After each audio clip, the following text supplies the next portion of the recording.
I'm Jenna Pecor with Bancroft Realty in Grand Prairie, and today we're going to talk about, do I list my house or should I sell to an iBuyer? And what an iBuyer is an institutional buyer. So we're going to be talking today about places like OpenDoor, Zillow. An institutional buyer, it's a company or LLC that is purchasing the house on behalf of someone else. If you're selling just regular on an MLS, you're most likely going to be selling to a person. This iBuyers is when you sell to an entity. What we're going to do is we're going to look at Netproceeds Sheets side by side. And a net proceeds sheet is basically when you sell your house, what is the bottom line that you're going to walk away with an offer that of a certain type of price. I always sit down with my clients whenever we do a listing appointment, and we go over the seller's estimated net proceeds, because I want you to know, as the seller, how much should you anticipate selling your house for, but how much should you anticipate getting on the check at closing day. Now, it's not always exact, but we always talk about different scenarios of the different types of offers that we might be able to get and what the worst case scenario would be. So, if the buyer were to offer you this much money and then ask you to pay for all of these things, this is the bottom line of what you'd walk away with. And that's what you care about whenever you're selling your house. How much equity am I going to be walking away with whenever I sell my house? So what I've done is we're just going to use OpenDoor as an example, because I got one of these lovely postcards in the mail today. So we're going to use them as a guinea pig, and we're going to look at the prices they lay out on their website. And so we can kind of go down this side by side. So first and foremost, we're going to talk about OpenDoor. Now, the reason I hear the main reasons that I hear a lot of people tell me about why they sell through OpenDoor and don't just sell it on the open market, which would be MLS, and sell it through real estate agent, is because they think they're going to walk away with more money because the fees are less. That's just what we've been all advertised to believe. They also believe that their house might not be as in great condition, and that if they sell it on the open market, that the buyers are going to ask for them to fix a lot of things, and they just don't want to have to do that. The last thing is they think that a cash offer is the easiest way to go financing, and that they don't want to have to show their house. So they want to be able to just sell it to somebody and not have to list it. Now, these are all great reasons.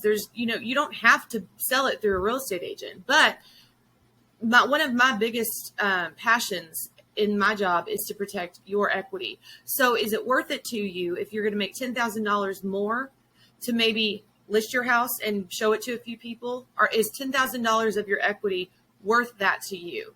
And that's what we need to figure out. And maybe it's not, but that's what we're kind of looking for. So which one is going to give you more equity? And also, is it worth doing it the other way? So we're just going to kind of see that. So I just went to OpenDoor's website. This is their summary of charges. As you can see, it's very detailed.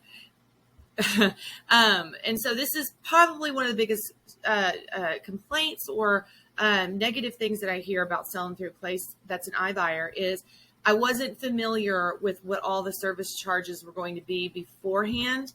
Had I known that it was going to be so expensive to sell through them, I wouldn't have done it. But that's kind of part of the deal, is there's some things that are not clear. So first and foremost, they look at an example sales price of a house of $250,000, and right off the bat, they're going to charge the seller a service charge of 5%. Now, they don't have realtor fees. They have a service charge, and 5% is right up there with what a real estate commission might actually be. Typically it could be 6% for so that both the buyer's agent and the seller's agent split it. But I mean, service charges of 5% is right up there with what realtors charge. They just don't call that a commission, but that's what it is. The next thing is the estimated closing cost, which is 1%. And the way that they define that on the website is just things like a title policy, a survey, etc. Various things that might have to come at the closing table. They're going to make, it's going to be about 1%. So is it worth it to possibly make $10,000 more money or $15,000 more money? Is that something that's worth putting it back on the market, maybe showing it to a couple people? The other thing that you get with a real estate agent is you have someone in your corner that's actually trying to help you make as much equity off of the sale of your house as possible. OpenDoor, none of these institutional buyers really care about your equity. They don't want to protect it. They don't, that $250,000 that you've invested all this time and years of living in your home, they want as much equity out of it as possible too.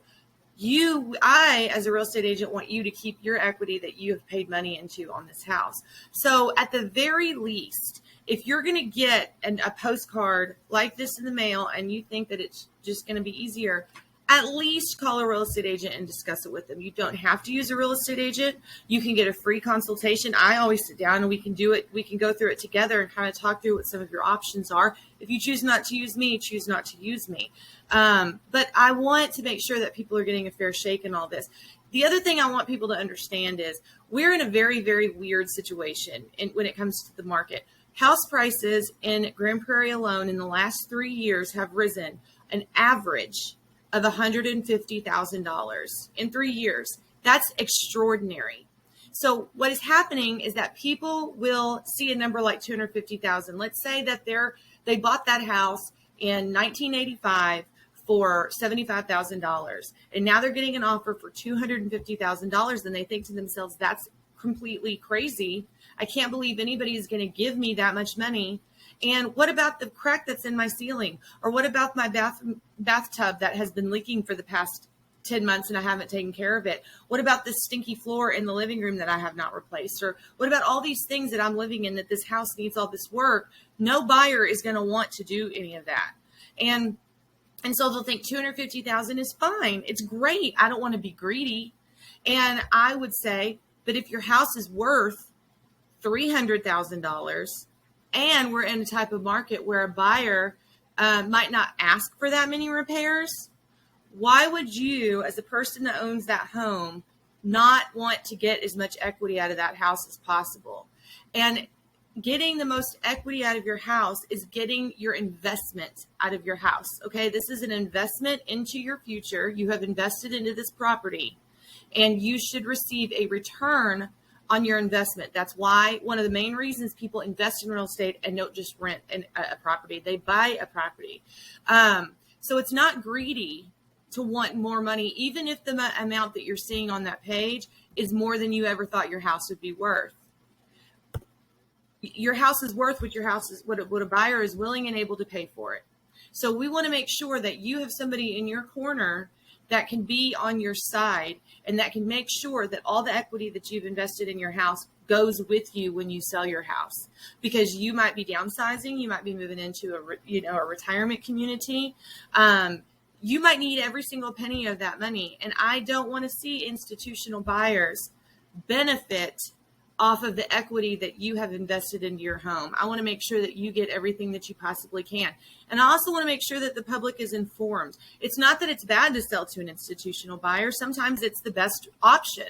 I just want to make sure that people understand what their options actually are. So if you have any questions, or you're getting these postcards every single week from, these iBuyers, and you're kind of thinking about selling your house and you're not really sure if it's the right thing, give me a call, shoot me an email. My telephone number is 214-558-4410. And my email address is jenna@jennapeakor.com. You can find this information on this YouTube video. And let's just talk over what your options are. It's no pressure. I just want to make sure that you know. And so that's it. If you have any questions, or comment below, and we can continue discussing this. If y'all have more questions, I'd be happy to answer them. Bye.